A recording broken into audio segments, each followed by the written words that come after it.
Hi guys, this is Aditya from spoken English Guru channel. आप सभी का स्वागत है डाउट क्लियरिंग सेशन की आज की इस वीडियो में। आइए शुरुआत करते हैं। आप देख रहे हैं आपके सामने एक स्क्रीनशॉट है। मैंने कम्युनिटी में एक क्वेश्चन पूछा था, आज उसके पास भी घर होता, even he dot dot dot dot a house today. इसके मैंने 3 ऑप्शन दिए थे, would have been, would have और वुड हैव हैड।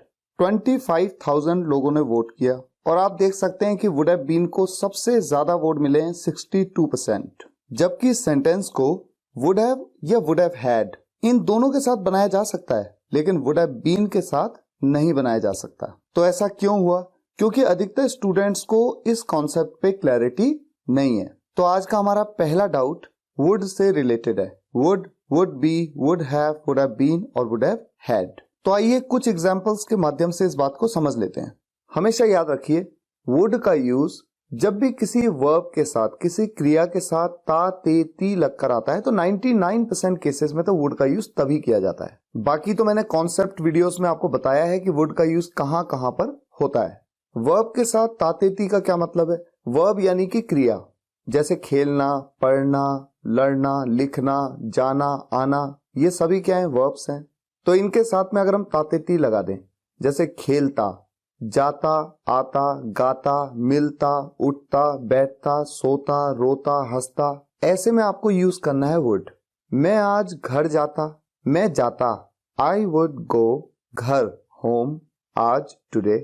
वो मेरे साथ खेलता, वो खेलता, खेलने के साथ तातेती आ गया। ही वुड प्ले, वो खेलता मेरे साथ विद मी। वुड बी का यूज कब किया जाता है? जब सेंटेंस में हो होता। हम जानते हैं बी का एक मतलब होता है होना, तो उससे रिलेटेड है। वुड बी मतलब होता। जैसे कि आज मैं घर पर होता, मैं होता, आई वुड बी घर पर, एट होम, आज, टुडे। काश हम साथ होते, काश को हम कहते हैं आई विश। हम होते, वी वुड बी साथ, टुगेदर। अच्छा, वुड हैव का यूज कब करते हैं? जब वर्ब के साथ चुका होता आ जाए, या फिर एक दूसरा केस हो सकता है पास होता। पहले केस में वर्ब के साथ चुका होता, वर्ब यानी क्रिया, क्रिया कुछ भी हो सकती है, जाना, खेलना, उठना, बैठना, जैसा मैंने आपको पहले ही बताया। चुका होता, चुकी होती, चुके होते, गया होता, लिया होता, आया होता, देखा होता, लड़ा होता, मिला होता, इस तरह के सेंटेंसेस। एग्जाम्पल देख लेते हैं। मैं अब तक निकल चुका होता, यानी कि मैं अब तक निकल गया होता। तो किसी भी तरह से बोलें, चाहे चुका होता कह लें, चाहे गया होता कह लें, बनेगा तो वुड हैव के साथ में। आई वुड हैव लेफ्ट, निकलने को लीव कहते हैं, उसकी थर्ड फॉर्म लेफ्ट। हमेशा याद रखिए, वुड हैव के साथ में वर्ब की थर्ड फॉर्म का यूज करेंगे। अब तक, इसके लिए हम कहते हैं by now. I would have left by now. मैं सही समय पे आया, वरना आप सो चुके होते। मैं सही समय पे आया, ये तो पास्ट इंडेफिनिट टेंस का सेंटेंस है। I came at the right time, वरना और एल्स आप सो चुके होते, यू वुड हैव स्लेप्ट। सोने को स्लीप कहते हैं, उसकी थर्ड फॉर्म स्लेप्ट का यूज हो गया। सिर्फ आपकी नॉलेज के लिए मैं आपको यह भी बता दूं कि स्लेप्ट की जगह पे हम गॉन टू बेड भी कह सकते हैं और फॉलन अस्लीप भी कह सकते हैं। लेकिन कुल मिला के आपने देखा कि यहां पर चुके होते, किसी काम को कर चुके होते, सोने के काम को कर चुके होते, उसके लिए मैंने वुड हैव का यूज किया। अच्छा, वुड हैव के साथ ये जो दूसरा केस है पास होता, ये मैं थोड़ी देर में आपको बताता हूं, ठीक है। पहले आगे बढ़ जाते हैं वुड हैव बीन पे। वुड हैव बीन का यूज जनरली किया जाता है किस सेंस में? हो चुका होता। बी, यहां पर बी आ रहा है, बी का मतलब होना होता है। वुड हैव का यूज चुका होता के लिए होता है। तो इस तरह से आप इसे याद कर सकते हैं, हो चुका होता। मेरा काम अब तक हो चुका होता, यानी मेरा काम अब तक ना फिनिश हो चुका होता, यही तो सेंस है। My work would have been, मेरा काम हो चुका होता, फिनिश्ड बाय नाउ। वो भारतीय टीम में सिलेक्ट हो चुका होता, he would have been selected in Indian team. अब देखिए would have had. Would have had का यूज किया जाता है जनरली तब जब सेंटेंस में सेंस होता है पास होता का, बिल्कुल उसी तरह से जैसे मैंने आपको वुड हैव में बताया पास होता दूसरा केस। आज मेरे पास एक घर होता, मेरे पास होता, आई वुड हैव एक घर, अ हाउस, टुडे, आज। यहां पर मैं वुड हैव की जगह पे वुड हैव हैड भी कह सकता हूं, आई would have had a house today. तो दोनों तरीके से मैं सेंटेंस को बना सकता हूं और दोनों ही तरीके बिल्कुल सही हैं। हमारे पास भी पैसे होते पर हमने मेहनत नहीं की। इस सेंटेंस को अगर वुड हैव के साथ बनाऊं, हमारे पास भी पैसे होते, even we would have money, पर बट हमने मेहनत नहीं की, वी डिडंट वर्क हार्ड। या फिर वुड हैव हैड के साथ बना सकता हूं, हमारे पास भी पैसे होते, even we would have had money, पर हमने मेहनत नहीं की, but we didn't work hard.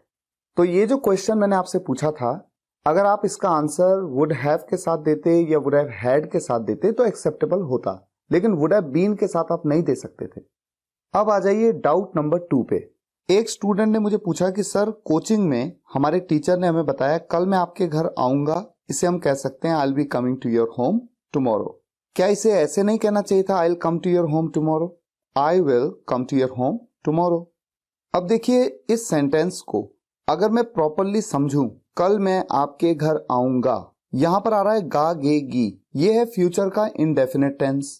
तो बनाने का सही तरीका तो होना चाहिए I will come to your home tomorrow. लेकिन आपको जान के हैरानी होगी कि जब हम इंग्लिश बोलते हैं तो अधिकतर सेंटेंसेस जो हम फ्यूचर इनडेफिनेट टेंस में बनाने चाहिए हमें, उन्हें हम कंटिन्यूअस टेंस में बना देते हैं। और ऐसा सिर्फ हम नहीं करते, बल्कि जो इंग्लिश नेटिव्स हैं, जो इंग्लिश बोलते हैं, जिनकी इंग्लिश लैंग्वेज है, वो भी इसी तरह से करते हैं। यानी कि विल की जगह पे विल बी, और उसके बाद जो वर्ब की फर्स्ट फॉर्म है कम, उसकी जगह पर आईएनजी फॉर्म का यूज कर लेते हैं कमिंग। तो सही मायने में इस सेंटेंस को आप दोनों तरीके से बोल सकते हैं, क्योंकि इंग्लिश नेटिव भी इस तरह से दोनों में से किसी का भी यूज कर लेते हैं। अच्छा एक बात और, इस सेंटेंस को एक और तरीके से बना सकते हैं। कैसे? I am gonna come to your home tomorrow. I am gonna come to your home tomorrow, यानी यहां पर हमने गोना का यूज कर लिया। गोना क्या है? ये कॉन्ट्रैक्शन है किसका? गोइंग टू का। I am going to come to your home tomorrow. तो मैं आपके सामने एक और एग्जांपल रखता हूं ताकि आप थोड़ा और क्लियर हो पाए इस पे। आज मैं तुमसे मिलूंगा, अगर आपको इस सेंटेंस को बोलना है तो एक सिंपल तरीके से तो इस सेंटेंस को कह सकते हैं I will meet you today. I will meet you today. I will मतलब आई विल, तो ये फ्यूचर इंडेफिनिट टेंस में बना दिया।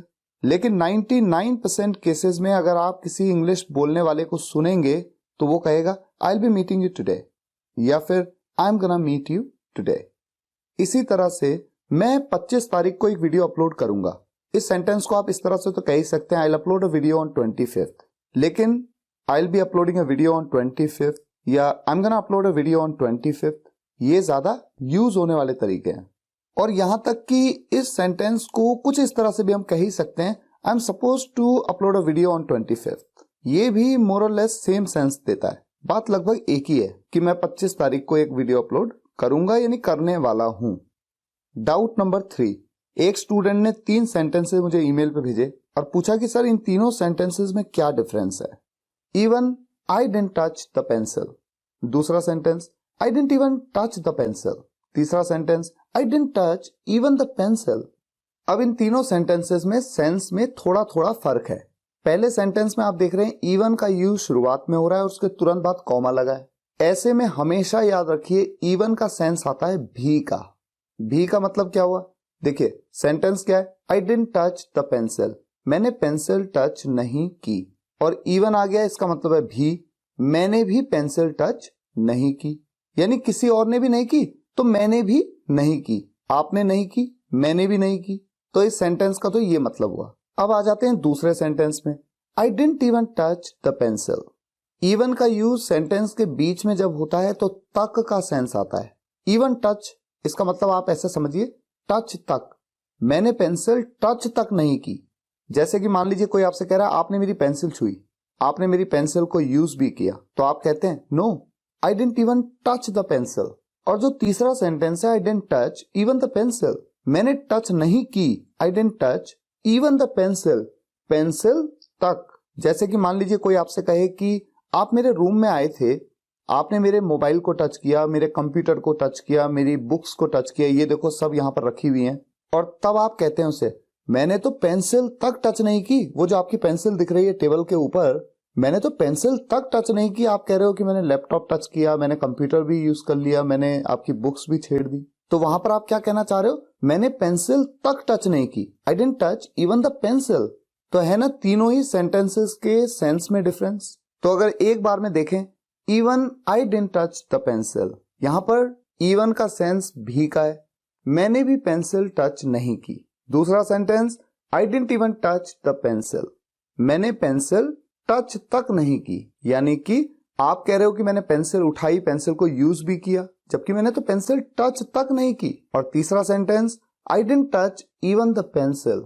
मैंने पेंसिल तक टच नहीं की, यानी आप कह रहे हैं कि मैंने कंप्यूटर भी टच किया, मैंने आपका लैपटॉप भी छेड़ा, मैंने आपकी बुक्स भी छेड़ी, जबकि मैंने पेंसिल तक टच नहीं की। तो किसी भी सेंटेंस में जो वर्ड होता है, जैसे यहाँ पर इवन है, इवन जो कि एक कंजंक्शन की भूमिका में है, उसके दो मीनिंग है, भी और तक। तो इस बात पे डिपेंड करता है कि उसका यूज सेंटेंस में कहां पर हो रहा है। तो मुझे उम्मीद है जिस स्टूडेंट ने क्वेश्चन पूछा, और आप भी बहुत सारे स्टूडेंट्स जिनको ये डाउट रहा होगा या जिन्होंने इन तीनों सेंटेंसेस को देख करके इसके मीनिंग को नहीं समझ पाए, उनको ये डाउट कुछ हद तक तो क्लियर हुआ होगा। बाकी तो प्रैक्टिस है, और जैसे जैसे आप इंग्लिश सीखते जाएंगे चीजें और बेहतर होती जाएंगी, क्लियर होती जाएंगी। अब आ जाते हैं डाउट नंबर 4 पे। सेंटेंस है, आज उसे कॉल करना। इस सेंटेंस को कॉल हिम टुडे कहें या डू कॉल हिम टुडे कहें, क्या कोई फर्क है? तो देखिए, ये एक इंपेरेटिव सेंटेंस है। इंपेरेटिव सेंटेंस में आप किसी को कुछ ऑर्डर करते हैं, किसी से कुछ रिक्वेस्ट करते हैं या किसी को कोई एडवाइस देते हैं। यहां पर कुछ भी हो सकता है। आज उसे कॉल करना, ऐसे में हो सकता है आप किसी से रिक्वेस्ट कर रहे हैं कि सर प्लीज आज उसे कॉल करना, या फिर आप उसे ऑर्डर कर रहे हैं कि आज उसे कॉल करना, या फिर आप उसे एडवाइस दे रहे हैं आज उसे कॉल करना। तो ये एक इंपेरेटिव सेंटेंस है, और इंपेरेटिव सेंटेंस को बनाने का जो तरीका होता है बहुत ही सिंपल होता है। सीधे आपको वर्ब की फर्स्ट फॉर्म यूज करनी है शुरुआत में, कॉल। किसे कॉल करना? उसे कॉल करना। हिम, आज, टुडे, कॉल हिम टुडे। लेकिन अगर आप थोड़ा सा जोर देना चाहें, थोड़ा सा जोर दे करके कहना चाहें कि आज उसे कॉल जरूर करना, ये जरूर जो आपके मन में आ जाए, भले ही आप बोले नहीं, आप कहें आज उसे कॉल करना, थोड़ा आपने इस तरह से बोला जैसे कि बहुत इंपॉर्टेंट है, ऐसे में आप डू का यूज शुरुआत में कर सकते हैं, डू कॉल हिम टुडे। तो सेंटेंस को जब आप थोड़ा जोर देकर बोलते हैं और आप ये मानते हैं कि ये जरूरी है, तब आप डू का यूज शुरुआत में कर लेते हैं। डू का भी करते हैं, कहीं पे डज का भी करते हैं। देखिए एग्जांपल्स और देता हूं मैं आपको। जैसे आप किसी से कहें बोलने की प्रैक्टिस करो, प्रैक्टिस स्पीकिंग, और आप जोर देकर कहना चाहे तो आप कहेंगे do practice speaking.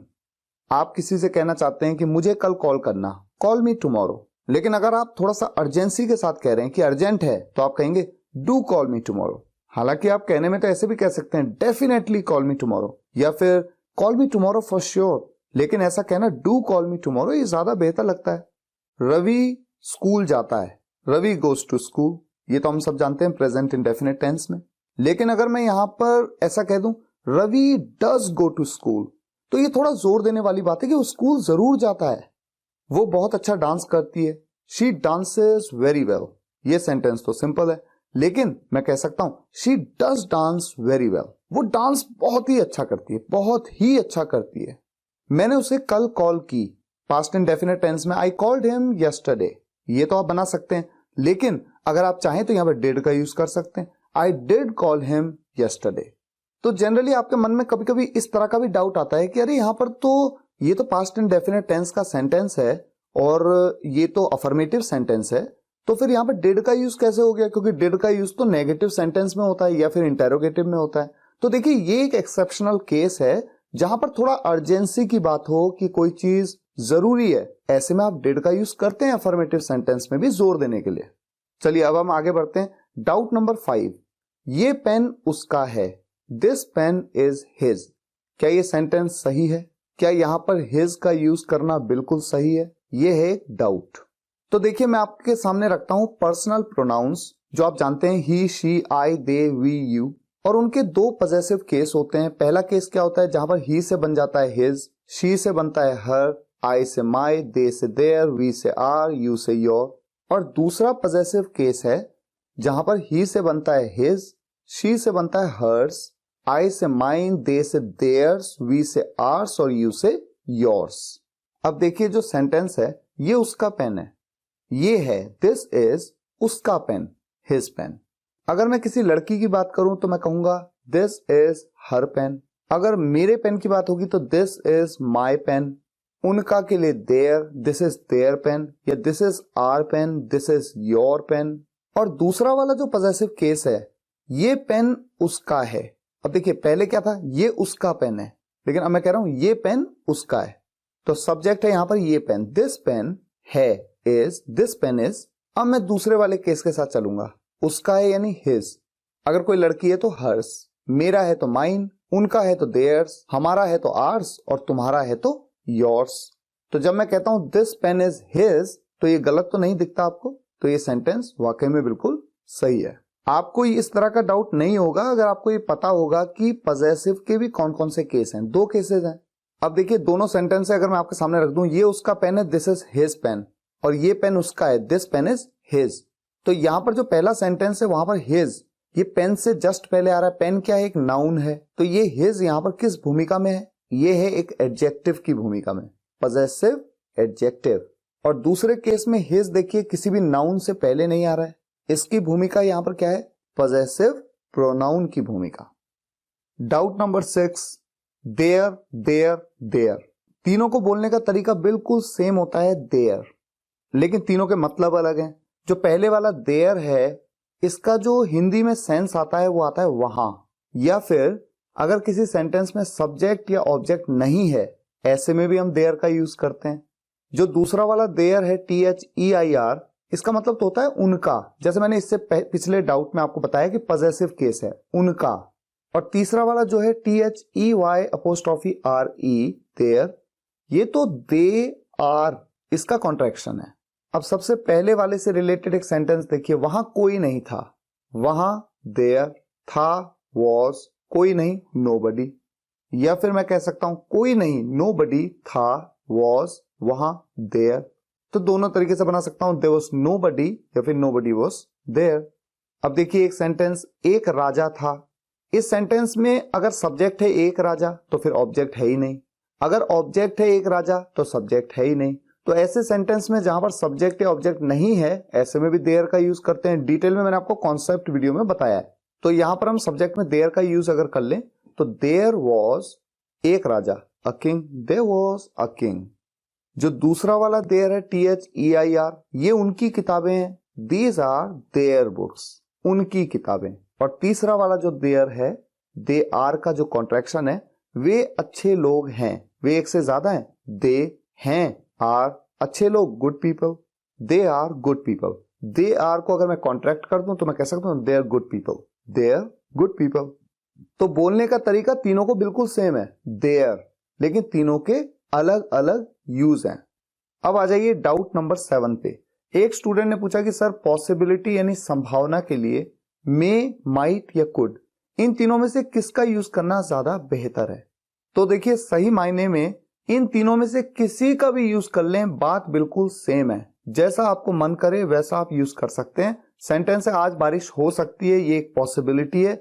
It may rain today, it might rain today, या फिर इट कुड रेन टुडे, कोई फर्क नहीं है। हालांकि ये बात अलग है कि मे का यूज हम स्ट्रॉन्ग पॉसिबिलिटी के लिए और माइट का यूज हम वीक पॉसिबिलिटी के लिए करते हैं। यानी कि जहां पर संभावना ज्यादा है बारिश होने की, आप मे का यूज कर लें, और जहां पर संभावना कम हो, बहुत कम हो, ऐसे में आप माइट का यूज कर लें। लेकिन उसके बावजूद मैं आपसे ये कहूंगा कि ऐसा नहीं है कि अगर आप कहना चाहते हैं आज बारिश हो सकती है तो इसमें आप इन तीनों में से किसी एक का यूज नहीं कर सकते, ऐसा कुछ नहीं है। आप तीनों में से किसी का भी यूज कर सकते हैं बेझिझक। यहां तक कि आपकी नॉलेज के लिए मैं आपको बता दूं, आप एक सेंटेंस और कह सकते हैं ऐसे केस में, it's likely to rain today, it's likely to rain today. Doubt number 8, you are older than I am, you are older than I, you are older than me. इन तीनों में से कौन सा सेंटेंस बिल्कुल सही है? तीनों ही सेंटेंसेस का मतलब तो आप समझ ही रहे हैं, आप मेरे से उम्र में बड़े हैं।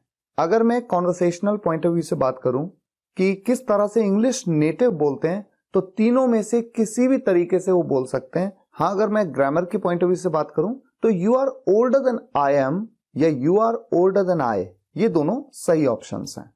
लेकिन अगर मैं कह दूं आप मेरे से उम्र में छोटे हैं, you are younger than I am, you are younger than I, और you are younger than me, इनमें से कौन सा सही है? इनमें से तो कोई भी सही नहीं है। क्यों नहीं है? क्योंकि यंगर के बाद आप देन का यूज नहीं करते हैं। यंगर के बाद हमेशा टू का यूज किया जाता है, और जब टू का यूज किया जाता है तो उसके बाद तो ऑब्जेक्टिव प्रोनाउन मी का ही यूज किया जाएगा। ऑब्जेक्टिव प्रोनाउन जैसे me, him, her, them, us, you. तो यहां पर कोई भी सेंटेंस सही नहीं है। अगर आप देन की जगह पे टू कह दें तो थर्ड वाला sentence, you are younger to me, यही सेंटेंस बिल्कुल सही है। अब हम मूव करते हैं डाउट नंबर 9 पे। The window was broken. इस सेंटेंस में वॉज के बाद आ रही है वर्ब की थर्ड फॉर्म। ब्रोकन किसकी थर्ड फॉर्म है? ब्रेक की। ब्रेक मतलब तोड़ना। तो ऐसा फॉर्मेशन जहां पर is am are was verb के साथ में वर्ब की थर्ड फॉर्म आती है, ये फॉर्मेशन दो तरह के सेंटेंसेस में यूज किया जाता है। एक होता है सिंपल सेंटेंस और एक होते हैं पैसिव वॉइस के सेंटेंस। तो डाउट यहां पर ये है कि ये सेंटेंस सिंपल सेंटेंस कैटेगरी का है या पैसिव वॉइस का है, और इस सेंटेंस का मतलब क्या है। अगर हम इसे सिंपल सेंटेंस पास्ट की कैटेगरी नंबर 1 का माने, जो कि मैं आपको सिंपल सेंटेंसेस के वीडियोस में समझा चुका हूं, तो ऐसे में वॉज या वर्ब के साथ में वर्ब की थर्ड फॉर्म का होने का क्या मतलब है? द विंडो खिड़की वॉज ब्रोकन टूटी हुई थी। खिड़की टूटी हुई थी। और अगर इस सेंटेंस को मैं पैसिव वॉइस में समझ लूं तो ये किस टेंस का पैसिव है? पास्ट इंडेफिनिट टेंस का पैसिव। ऐसा क्यों? क्योंकि पास्ट इंडेफिनिट टेंस के पैसिव में हेल्पिंग वर्ब वॉज या वर का यूज होता है और उसके बाद आती है वर्ब की थर्ड फॉर्म। तो ऐसे में इस सेंटेंस का मतलब क्या निकलेगा? खिड़की को तोड़ा गया। The window was broken. खिड़की को तोड़ा गया। तो आप देख रहे हैं कितना इंटरेस्टिंग है। एक सेंटेंस है द विंडो वॉज ब्रोकन और उसके दो मीनिंग निकल के आ रहे हैं, खिड़की टूटी हुई थी या खिड़की को तोड़ा गया। अब आप ये सोचेंगे कि एक ही सेंटेंस के दो मतलब हैं, तो दूसरे व्यक्ति को कैसे समझ में आएगा कि कौन सी बात कही जा रही है। तो इस बात को समझने के लिए पहला सेंटेंस खिड़की टूटी हुई थी, जरा इस पे गौर करिए। मान लीजिए आप एक घर में जाते हैं, उस घर में आप देखते हैं कि दरवाजे बिल्कुल ठीक है, टेबल बिल्कुल परफेक्ट है, कोई भी फर्नीचर टूटा हुआ नहीं है, सिर्फ खिड़की टूटी हुई है। अब मैं आपको फोन करता हूं और मैं आपसे कहता हूं कि आप उस घर में गए थे, आपने क्या देखा वहां? और आप कहते हैं sir the window was broken. तो इसका मतलब मैं क्या समझूंगा? मैंने आपको इंस्पेक्शन के लिए वहां भेजा था, मैंने आपको ये देखने के लिए भेजा था कि क्या टूटा हुआ है और क्या टूटा हुआ नहीं है। आपने मुझे कहा the window was broken, that means की खिड़की टूटी हुई थी। हाँ, अगर दूसरे सेंटेंस की सिचुएशन को लेते हैं, खिड़की को तोड़ा गया, इस सिचुएशन को लेते हैं। मान लीजिए आप एक पुलिस ऑफिसर हैं और आप एक घर में जाते हैं, वहां चोरी हो गई है। मैं आपका सीनियर ऑफिसर हूं, मैं आपको फोन करके पूछता हूं कि बताइए क्या लगता है आपको कि चोर घुसा कैसे घर के अंदर? और तब आप कहते हैं sir the window was broken. तो इसका मीनिंग मैं क्या समझूंगा? खिड़की को तोड़ा गया और तब चोर वहां घुसा। तो किसी भी सेंटेंस के सेंस को समझने के लिए ये जरूरी है समझना कि वो सेंटेंस किस सिचुएशन में बोला गया है। अब आ जाइए doubt number 10। Who teach you और हु टीचेस यू, इन दोनों में से कौन सा सेंटेंस सही है? आपको जान के हैरानी हो सकती है कि ये दोनों ही सेंटेंसेस बिल्कुल सही है। एक्चुअली ये सही क्यों है? क्योंकि जो पूछ रहा है उस पर डिपेंड है कि वो क्या सोच रहा है। मान लीजिए मैं आपसे ये पूछना चाहता हूं कि आपको कौन पढ़ाता है। मुझे ऐसा लगता है कि आपको कोई एक टीचर पढ़ाता है। स्कूल में तो 15 टीचर हैं, 15 टीचर्स हैं, लेकिन पढ़ाता कोई एक है, ये मुझे लगता है। तो मेरा क्वेश्चन क्या होगा? क्योंकि मुझे तो लगता है कि एक ही पढ़ाता है, तो मैं क्वेश्चन पूछूंगा हु टीचेस यू। लेकिन अगर मुझे ये लगता है कि 15 में से करीब 3-4 टीचर तो आपको पढ़ाते ही होंगे, ऐसे में मैं ये मान लेता हूं कि जो सब्जेक्ट है, यानी जो पढ़ाने का काम करते हैं, वो एक से ज्यादा हैं। ऐसे में मैं आपसे पूछूंगा हु टीच यू। तो देखिए, जो इस क्वेश्चन को पूछने वाला है, यानी कि मैं आपसे पूछ रहा हूं ना, तो जो क्वेश्चन को पूछने वाला व्यक्ति है उसके मन में क्या परसेप्शन है? क्या कोई एक व्यक्ति पढ़ाता है या एक से ज्यादा व्यक्ति पढ़ाते हैं? अगर एक पढ़ाता है तो वो पूछेगा हु टीचेस यू। अगर एक से ज्यादा का परसेप्शन है उसके दिमाग में कि ज्यादा लोग पढ़ाते हैं, तो वो पूछेगा हु टीच यू। अच्छा, ये कंफ्यूजन इसलिए भी है क्योंकि यहां पर आप देख रहे हैं सेंटेंस की शुरुआत हु से हो रही है, और हु एक ऐसा इंटेरोगेटिव प्रोनाउन है जो कि सीधा ही सब्जेक्ट को रेफर करता है। सब्जेक्ट के बारे में ही पूछा जा रहा है। तो सब्जेक्ट अगर एक है तो ईएस का यूज होगा, अगर एक नहीं है तो ऐसे में ईएस का यूज नहीं होगा। अब आ जाइए नेक्स्ट डाउट पे, doubt number 11। I happen to meet him today. क्या ये सेंटेंस सही है और इस सेंटेंस का क्या मतलब है? देखिए, अगर मैं आपसे कहूं आई मेट हिम टुडे, तो इस सेंटेंस का क्या मतलब समझ रहे हैं आप? मैं आज उससे मिला। पास्ट इंडेफिनिट टेंस में ये सेंटेंस है, इसीलिए यहां पर मीट की सेकंड फॉर्म मेट का यूज कर लिया। अगर मैं इससे पहले कोइंसिडेंटली ऐड कर दूं, coincidentally I met him today. Coincidentally का क्या मतलब है? संयोग से, यानी ये तुक्के से ऐसा हुआ कि मैं उससे मिला। तो मैं आपको ये बता दूं कि इस सेंटेंस को आप एक दूसरे तरीके से बोल सकते हैं, और वो तरीका हो सकता है I happened to meet him today. अब चूंकि ये सेंटेंस पास्ट में है इसलिए मैंने क्या कहा, हैपेंड। हैपेंड के साथ मैंने ईडी लगा दिया। और जब भी आप हैपन टू का फॉर्मेशन यूज करते हैं तो उसके तुरंत बाद वर्ब की कौन सी फॉर्म आती है, फर्स्ट फॉर्म। तो यहां पर मैंने क्या कहा, मीट। तो सेंटेंस को बोलने का तरीका ऐसा भी हो सकता है, coincidentally I met him today, या फिर I happen to meet him today. तो अगर कोई आपसे ये पूछे कि I happen to meet him today, इस सेंटेंस का मतलब क्या है, तो इस सेंटेंस का मतलब ये है कि मैं आज उससे मिला तुक्के से, संयोग से, या फिर कोइंसिडेंटली। अब ये कोइंसिडेंस अच्छा है या बुरा ये नहीं बताया गया। हैपन टू का मतलब ये नहीं है कि कोइंसिडेंस अच्छा है।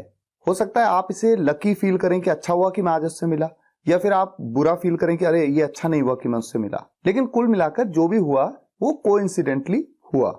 अब जैसे एक सेंटेंस मैं आपके सामने रखता हूं, I happen to meet my dad at the cinema hall today, now he will take my class. इस सेंटेंस में आप देख रहे हैं मैं अपने पापा से संयोगवश मिला। कहां मिला, सिनेमा हॉल में मिला आज। Now he will take my class, अब वो मेरी क्लास लेंगे। तो इसका मतलब क्या निकल रहा है कि मैं ये कहना चाहता हूं कि दुर्भाग्यवश, यानी कि अनफॉर्चुनेटली, मतलब ये अच्छा नहीं हुआ कि मैं उनसे मिल गया सिनेमा हॉल में। मैं तो गया था स्कूल में पढ़ाई करने, लेकिन मैं चला गया मूवी देखने और पापा भी मुझे कोइंसिडेंटली वहां पर मिल गए। इसी तरह का एक सेंटेंस हो सकता है, luckily I had a camera with me that day, किस्मत से उस दिन मेरे पास कैमरा था। अच्छा हुआ मेरे पास कैमरा था, तभी तो मैंने फोटोग्राफ्स खींच ली सबकी। तो इस सेंटेंस को मैं ऐसे भी बोल सकता हूं, I happen to have a camera with me that day, I happen to have a camera with me that day. अब यहां पर हैपन टू के बाद हैव क्यों लगा दिया, क्योंकि आप देख रहे हैं जो कोइंसिडेंटली वाला सेंटेंस उसमें हैड है, आई हैड मेरे पास था। तो पास होना के लिए हम कौन से वर्ब का यूज करते हैं, हैव का यूज करते हैं। तो फर्स्ट फॉर्म तो हैव होती है, थर्ड फॉर्म हैड होती है। यहां पर हैपन टू के बाद मुझे फर्स्ट फॉर्म यूज करनी थी, इसलिए मैंने क्या यूज कर लिया, have. I happen to have a camera with me that day. Doubt number 12, I have few hope, I have little hope, I have some hope. बताइए इनमें से कौन सा सेंटेंस सही है। देखिए बहुत ही सिंपल सा तरीका है समझने का। फ्यू का यूज आप तब करते हैं जब आप काउंटेबल की बात करते हैं, जिन्हें आप गिन सकते हैं, काउंटेबल नाउन्स। लिटिल की बात आप तब करते हैं जब आप अनकाउंटेबल नाउन्स की बात करते हैं, यानी कि आप जिन्हें गिन नहीं सकते। लेकिन सम का यूज आप काउंटेबल और अनकाउंटेबल दोनों के साथ करते हैं, जिन्हें गिन सकते हैं उनके साथ भी और जिन्हें गिन नहीं सकते उनके साथ भी।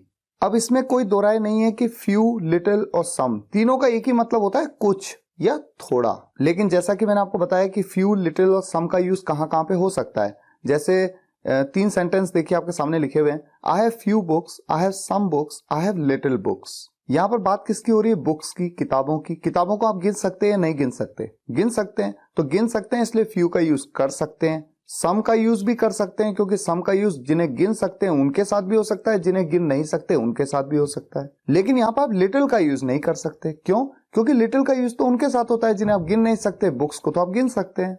इसी तरह के 3 सेंटेंस और देखिए, I have few hope, I have some hope, I have little hope. मुझे थोड़ी सी उम्मीद है, यही है इस सेंटेंस का मतलब। अब यहां पर देखिए होप, होप मतलब उम्मीद, आशा। इसे आप गिन नहीं सकते, नहीं, ये अनकाउंटेबल है, इसलिए होप के साथ आप फ्यू का यूज नहीं कर सकते। जबकि आप सम का यूज कर सकते हैं, आप लिटिल का भी यूज कर सकते हैं। तो मुझे उम्मीद है कि आप ये समझ पाए कि कहां पर फ्यू, कहां पर लिटिल और कहां पर सम का यूज किया जा सकता है। अब आ जाइए डाउट नंबर 13 पे। एक स्टूडेंट ने पूछा कि सर हैज का नेगेटिव हैज नॉट होता है या डज नॉट हैव। ये बड़ा ही इंटरेस्टिंग क्वेश्चन है और इसको समझने के लिए आपको ये समझना होगा कि हैज, इसका यूज एक हेल्पिंग वर्ब की तरह भी होता है और एक मेन वर्ब की तरह भी होता है।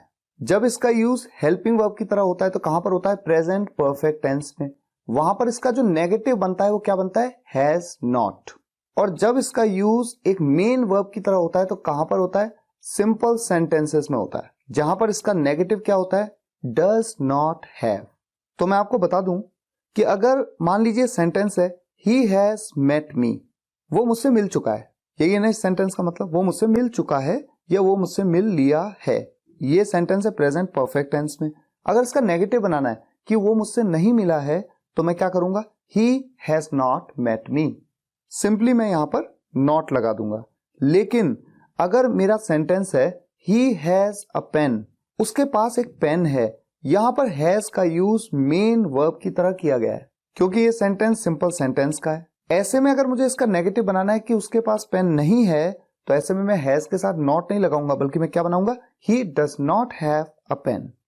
इस बात को समझने के लिए आपको सिंपल सेंटेंसेस और टेंस के लेसन की सभी वीडियोस को देखना होगा, ताकि आप डिटेल में कॉन्सेप्ट को समझ पाएं। अगला डाउट है डाउट नंबर 14। आपके सामने एक है मे बी जिसमें बीच में स्पेस है, और एक है मे बी जिसमें बीच में स्पेस नहीं है। पहला वाला जो है उसमें मे तो आप जानते हैं एक मॉडल वर्ब होती है, और बी क्या है, एक इन्फिनेटिव है। इन दोनों का कॉम्बिनेशन यूज हुआ है। और दूसरा वाला जो मे बी, जो अपने आप में एक सिंगल वर्ड है, ये क्या है, एक एडवर्ब है। पहले वाले के एग्जांपल्स क्या हो सकते हैं, it may be raining tomorrow, कल शायद बारिश हो रही हो। यहां पर मे का यूज क्या है, as a model verb, be क्या है, इन्फिनेटिव है, तो मे बी इसका यूज किया जाता है। The bus may be coming, शायद बस आ रही हो। और जो दूसरा वाला मे बी है, जो एज एन एडवर्ब है, देखिए maybe I not come to meet you. Maybe का मतलब क्या होता है, शायद। Maybe I not come to meet you, मैं आपसे मिलने नहीं आऊंगा। यहां पर आप मे बी की जगह पे परहैप्स भी कह सकते हैं, या फिर आप प्रोबेबली भी कह सकते हैं। दोनों ही एडवर्ब्स हैं और दोनों का ही मतलब क्या होता है, शायद। या फिर एक सेंटेंस है, may be he is a fraud, शायद वो एक फ्रॉड है। अब आ जाते हैं डाउट नंबर 15 पे। एक स्टूडेंट ने ये 2 सेंटेंसेस मुझे ईमेल किए, अगर मैं आता तो आपसे मिलता, और अगर मैं आया होता तो आपसे मिल चुका होता। और मुझसे पूछा कि इन दोनों सेंटेंसेस को बनाने का तरीका क्या होगा। देखिए, अगर आपने कंडीशनल सेंटेंसेस के वीडियो को अच्छे से देखा है और कॉन्सेप्ट को समझा है, तो आपको ये पता होना चाहिए कि जो पहला सेंटेंस है, अगर मैं आता तो आपसे मिलता, ये कंडीशनल टाइप 2 का सेंटेंस है, जहां पर ये पॉसिबिलिटी है कि अगर मैं आता तो आपसे मिलता, यानी अगर मैं अभी भी आऊं तो आपसे मिल सकता हूं।